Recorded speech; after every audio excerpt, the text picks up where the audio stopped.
Tää on Veepinen Potosta Pirve. Se on Pölhönsaaressa Saaristokaupungin varrella. Täällä ollaan kaahtumassa, että olisiko täällä jotain kuvaa. Vähän tuulinen keli. Enkä mä lentoon lähde. Let's katsotaan.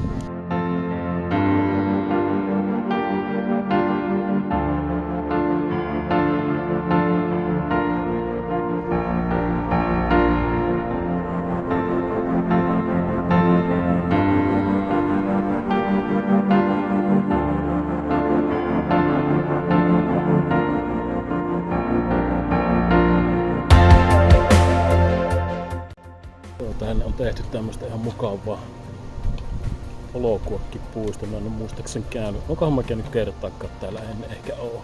Sori, tuo aurinko vähän häikäisee tuossa kun vastaan olon kuvaan. Mutta joo, tämmöstä täällä on tämmöstä polkua. Tää on tämmöstä ihan kivat pitkaspuut on täällä näköjään. Pysyy jalat kuivana, kun tässä varmaan menee keväällä. Tai siis keväällä on kosteita tuossa lumeet sullautta rinteestä tulee. Kyllä kelepaa.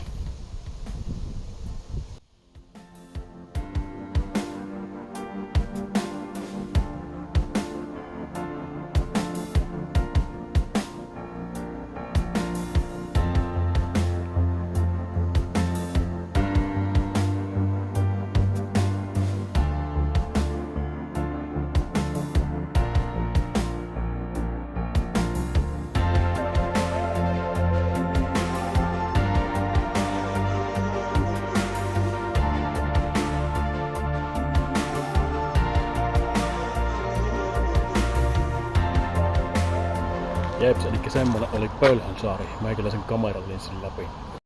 Tykkää videosta ja otahan kanava seurantaa, jos haluat lisää tämmösiä videoita.